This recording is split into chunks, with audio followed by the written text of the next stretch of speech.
Bienvenue à tous sur Inspiration Netsarim où nous cherchons à déblayer ce qui obscurcit afin de marcher avec davantage de clarté vers la vérité.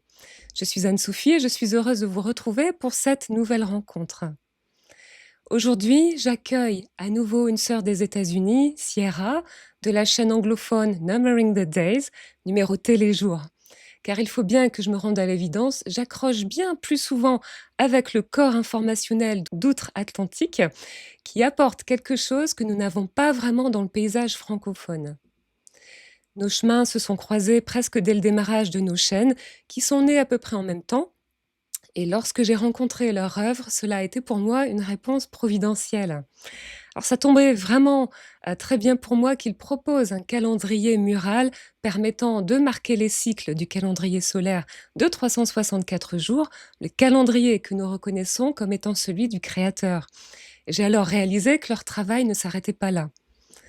Numbering the Days explore aussi une dimension qui nous touche de plus en plus dans nos études, la question des Moadim, des rendez-vous de l'éternel, et la question de la langue, l'hébreu et de ce qu'il est devenu.